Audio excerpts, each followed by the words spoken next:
Hello Internet, it's your boy Gary, and it's been about a month now since I started my YouTube channel, so I'd like to share with you some of the editing techniques that I've learned and improved upon so that I could change my videos from something like this into this.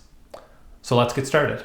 Since I'm primarily a stills photographer, my kit is a little more stills oriented than video focused, and I've tried to keep any video specific add-ons to my kit to a shoestring budget. This main video angle that you see is shot in 4K at 24 frames per second on my Sony a7R II with the 55mm f1.8 Sony Zeiss lens. I shoot in Super 35 crop mode using the S-Log2 picture profile with detail set to -7. I use a Deity VLAV microphone plugged straight into the camera or into my desktop when recording directly into my video editing suite, DaVinci Resolve. To my left is a window that provides most of my light. And to my right, standing on a travel tripod, is a small video light, which I hope would balance out the exposure on my face. Which brings us to the first lesson I learned, exposure. Exposing in video is very different from exposing in stills. With stills, you typically try and set your ISO as close to base as possible, but when shooting in a log picture profile, it can be easy to overexpose your footage. Your shadows should be pushed to about the middle of your histogram, about 2 stops overexposed.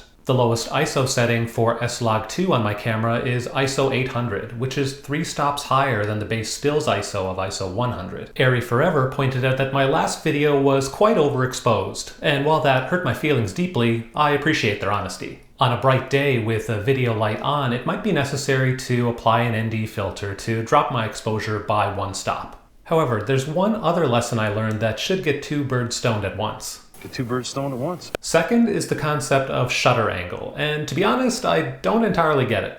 But in practice, shutter angle is the portion of time that a frame is exposed relative to frame duration. A 360-degree shutter angle for 24 frames per second video is approximately equal to a 1/25 shutter speed. In lower light environments, this might be desirable, but in a well-lit, more controlled environment, a 180-degree shutter angle, or half the frame duration, will result in less blurring between frames. So a shutter speed of 1/50 gives footage that is both less blurry and less susceptible to being overexposed. Of course, I could always stop my aperture down to bring down my exposure, but I would lose the out-of-focus backgrounds that are frankly the reason that we get large sensor cameras with wide aperture lenses. Bokeh, or out-of-focus backgrounds. Speaking of focus, that's our next lesson. Having a slightly older camera can result in less than optimal focusing results, particularly in video.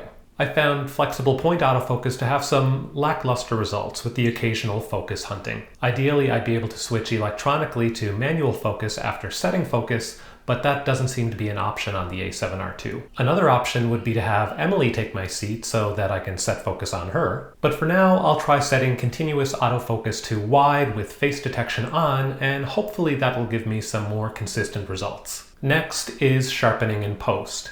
I'm still getting used to the vast capabilities of DaVinci Resolve, and a tool I was completely unaware of until a few days ago was the ability to sharpen footage in post under the Blur tab. A few tweaks to the radius and scale parameters should give you some noticeably sharper results, so be careful not to overdo it. Finally, we have color grading. It's an essential step when you're shooting in log format. For those coming from stills photography, think of lift, gamma, and gain as shadows, midtones, and highlights. That should allow you to reintroduce the contrast that you want in your footage, while saturation and color boost should return some color to an otherwise flat and gray image. For now, let's just say that it's a work in progress. And while there are plenty of other lessons learned, from screen recording to keyframe zooms to audio editing in Fairlight, I think we can get to those in another video. So that's it. Easy, right?